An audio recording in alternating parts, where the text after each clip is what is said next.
Senior fantasy football writer for The Athletic, host of the All In Football podcast. Amongst the many things that he does, Jake Ciely joins me now to break things all down fantasy football. Jake, 4 weeks into the season, the weather's starting to turn pretty much everywhere around the league except maybe LA and Miami, right? There are decisions to be made, rosters to be tweaked. Now, when it comes to some of the big-name stars out there that may be struggling to find their way this year, how do you decide on when it's time and at what point of the season to just cut bait?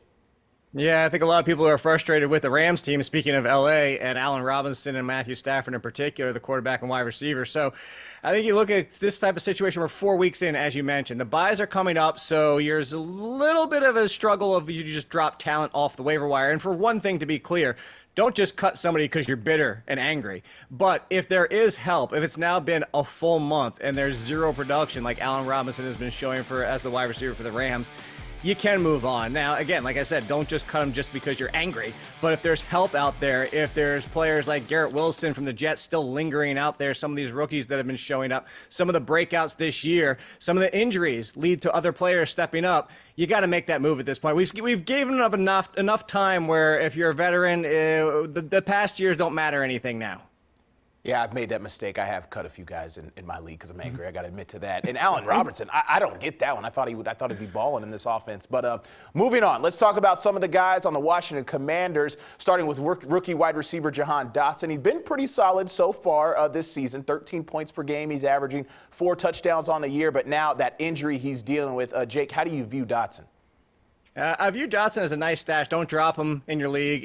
Even if you don't have IR spots, hold on to him, because here's why is, yes, it's been the trio of wide receivers. We've seen McLaurin take a step back, and everybody's been mixed in here. But the one person that Carson Wentz turns the most to, similar to Aaron Rodgers with Allen Lazard this year and Devontae Adams from years past, it's been Dotson. He is the only person on the team with an end zone touchdown reception, 2 of them. Nobody else on the team has a single one. And then if you look at the end zone targets, he had 4 before he got hurt. The next closest, Terry McLaurin, had 2, and nobody else has more than 1.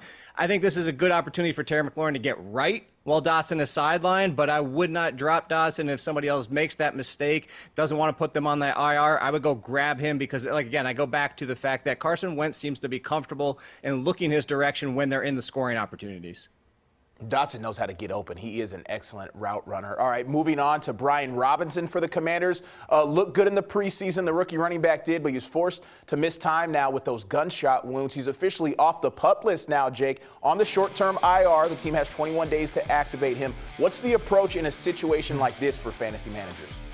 Yeah, I think there's a dual approach here. Is one, if you have Antonio Gibson, you're starting to be a little bit worried, especially because the snap count has gone down every single week. Percentage of the snaps, he's now in the 40% when it was over 60% in week 1. So that tells you a little bit the Commanders' concern there, which is interesting because Gibson hasn't fumbled, and Gibson's been playing pretty well in his own right, just like he was last year before J.D. McKissic went down, and even better after that. So with Brian Robinson coming back, and you mentioned it, there was a feel that he was going to be the lead of the backfield before the season and before that happened.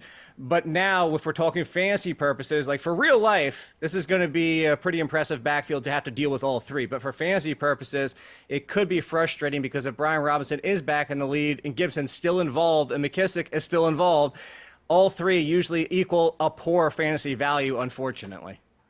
Ron Rivera for the Commanders adamant that they have to get the ball going. The run game has to get going. And like you said, 3 guys just doesn't bode well for fantasy. Jake, finally, a guy that came out in his rookie debut, had 2 rushing touchdowns. I'm not talking even about a running back. I'm talking about Steelers rookie quarterback Kenny Pickett. The future is now, Jake. He will start this weekend against Buffalo. Definitely probably available in most leagues, right? This Pittsburgh offense has been struggling. What are the chances the former Pitt Panther can turn things around this season?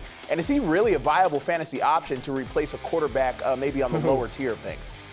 Like a Matthew Stafford who's been struggling. I don't know if I would go that far with Kenny Pickett yet.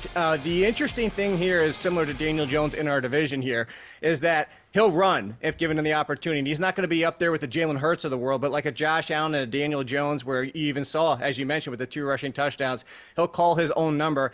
And you saw the offense in that team seem to immediately get a spark when he stepped onto the field. So I do think he's going to be a better option for Trubisky going forward. In fantasy circles, like I said, I don't think I would start him immediately, especially against the Bills. Give him a wait-and-see approach. But if he looks good against the Bills, I mean, that's pretty much the tests of all tests.